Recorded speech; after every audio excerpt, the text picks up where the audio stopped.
उन चारों आतंकवादियों का कनेक्शन पाकिस्तान में बैठे लोगों से निकल के सामने आ रहा है। तो लोग चुनाव में भाजपा को नहीं हरा पा रहे हैं देश के अंदर, वो उत्तर प्रदेश और देश को नेपाल और बांग्लादेश बनाना चाहते हैं। इस तरह से समाजवादी पार्टी ने अपने कार्यकर्ताओं को पेट्रोल और डीजल पेट्रोल पंपों पर लाइन लगवाया आधी रात और गैस एजेंसियों पर लाइन लगवाया। तो ये तो आपदा में अवसर तलाशने वाले लोग की समझी साजिश के तहत हमारे श्रमिक भाइयों को गुमराह करने की कोशिश लोगों ने किया है। बहुत हद तक उसको कंट्रोल किया गया है और हमारे श्रमिक भाइयों की जो मांग थी हमने उसको माना और 21% वेज को भी हमने बढ़ाया है। मजदूरों के हितों से नहीं उनका कोई लेना देना है, उनको उत्तर प्रदेश का विकास पच नहीं रहा है, इसलिए मजदूरों को गुमराह करने की कोशिश कर रहे हैं।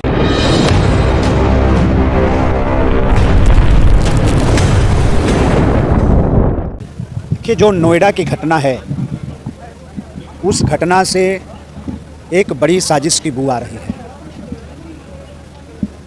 मेरठ से 2 आतंकवादियों को गिरफ्तार किया गया और नोएडा से भी 2 आतंकवादियों को गिरफ्तार किया गया। कल माननीय मुख्यमंत्री जी की एक बड़ी रैली मुजफ्फरनगर में पहले से प्रस्तावित थी, उसको सफल बनाने के लिए पूरी पार्टी ने एक बड़ी तैयारी कर रखी थी। उस रैली को खराब करने के उद्देश्य से और उत्तर प्रदेश में जिस तरह से निवेश आ रहे हैं, उत्तर प्रदेश के अंदर जिस तरह से औद्योगिक विकास हो रहा है, माननीय प्रधानमंत्री श्री मोदी जी की सरकार और उत्तर प्रदेश की योगी जी की सरकार, ये डबल इंजन की सरकार ने जिस तरह से विकास के पहिए को दौड़ाने का काम किया है,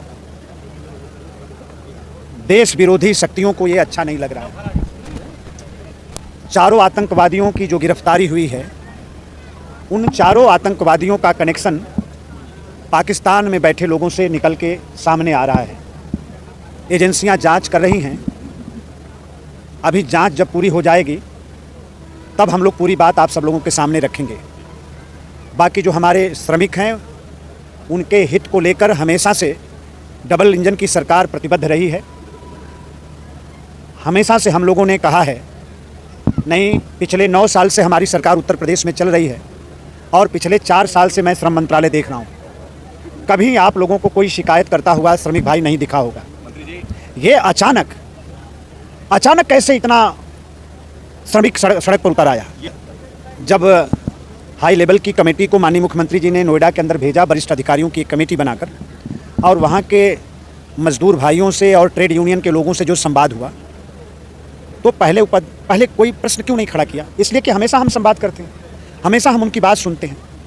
वो भी जानते हैं कि भारत सरकार 4 कोड ले आई है और भारत सरकार ने, श्री मोदी जी की सरकार ने बहुत कम समय में एक फ्लोर वेज तय करने की बात कही है।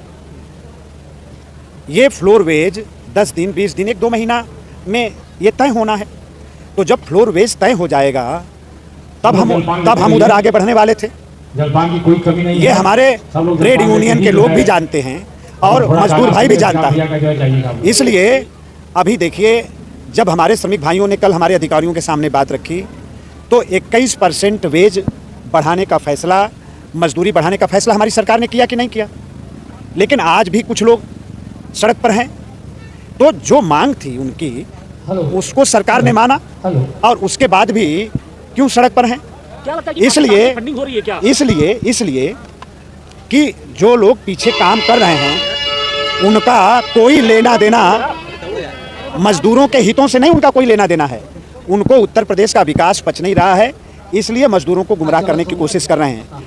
आप जिस फंडिंग की बात कर रहे हैं, तो सारी संभावना अभी बनी हुई है। जिस तरह के संकेत आ रहे हैं पहले राउंड के पूछताछ में, जिस तरह से आतंकवादियों की तरफ से जो बातें निकल कर आ रही हैं, जो इनपुट एक समझ में आ रहा है, तो इस बात से भी इनकार नहीं किया जा सकता। अभी जांच पूरी हो जाए तो वो विषय सामने आएगा। अस्थिर करने की भी ये साजिश। हाँ, बिल्कुल। देखिए, चुनाव उत्तर प्रदेश का नज़दीक है, तो भारतीय जनता पार्टी की लगातार 2 बार सरकार बनी और आज भी जिस तरह से जनता का समर्थन हमें मिल रहा है, सरकार को मिल रहा है, तो कुछ लोगों को अच्छा नहीं लग रहा है। क्योंकि उत्तर प्रदेश देश का महत्वपूर्ण प्रदेश है और उत्तर प्रदेश से ही दिल्ली का रास्ता निकल के जाता है, ये सब लोग जानते हैं। तो उत्तर प्रदेश के विकास को बाधित करने के लिए एक लोकप्रिय सरकार चल रही है, उसकी लोकप्रियता को प्रभावित करने के उद्देश्य से एक सोची समझी साजिश के तहत हमारे श्रमिक भाइयों को गुमराह करने की कोशिश लोगों ने किया है। बहुत हद तक उसको कंट्रोल किया गया है और हमारे श्रमिक भाइयों की जो मांग थी हमने उसको माना और 21% वेज को भी हमने बढ़ाया है।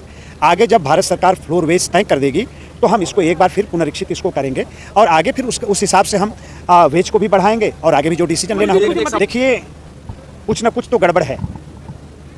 अभी मैं विषयांतर नहीं कर रहा हूँ, लेकिन जिस तरह से समाजवादी पार्टी ने अपने कार्यकर्ताओं को पेट्रोल और डीजल पेट्रोल पंपों पर लाइन लगवाया आधी रात और गैस एजेंसियों पर लाइन लगवाया, तो ये तो आपदा में अवसर तलाशने वाले लोग हैं। इनको उत्तर प्रदेश के विकास से तो कुछ लेना देना नहीं है। यानी हिंसक घटनाओं में समाजवादी नहीं, ये लोग जो लोग चुनाव में भाजपा को नहीं हरा पा रहे हैं देश के अंदर, वो उत्तर प्रदेश और देश को नेपाल और बांग्लादेश बनाना चाहते हैं। पाकिस्तान वाला भी लेकिन बिल्कुल मैं ये कह रहा हूँ कि जो चारों आतंकवादियों की गिरफ्तारी हुई है, उनका कनेक्शन पाकिस्तान में बैठे लोगों से निकल के सामने आ रहा है। जांच पूरी हो जाएगी तो उस विषय को बहुत विस्तार से हम लोग रखेंगे आप लोगों के सामने। अभी सारा ध्यान हम लोगों का श्रमिकों से संवाद करने का है। अपील करेंगे?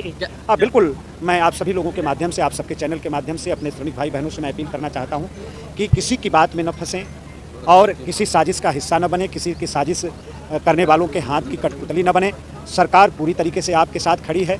अभी हमने वेज बढ़ाया है, आपकी बात को हमने माना है। 21% वेज बढ़ाने का काम हमने किया है। अब अभी जैसे ही फ्लोर वेज तय कर देगी भारत सरकार, हम उसको फिर से पुनरीक्षित करेंगे और जो फैसला लेना होगा, मैं श्रमिक हितों में फैसला। स्थान का फर्क होता है, स्थान के हिसाब से वेज भी तय होता है। और जो हमारे ट्रेड यूनियन के लोगों की तरफ से मांग और मजदूर भाइयों की तरफ से मांग हमेशा से होती रही है, उसी मांग को मेंटेन करने के लिए, उस बात को भी ठीक करने के लिए, श्रमिकों में अच्छा मैसेज देने के लिए और उस विसंगति को दूर करने के लिए ही भारत सरकार ने फ्लोर वेज की बात कही है कि हम एक फ्लोर वेज निर्धारित कर देंगे। उससे कम देश के अंदर कहीं मजदूरी नहीं रहेगी। जब भी मजदूरी होगी उस फ्लोर वेज के ऊपर ही रहेगी। तो आने वाले समय में ये अच्छा डिसीजन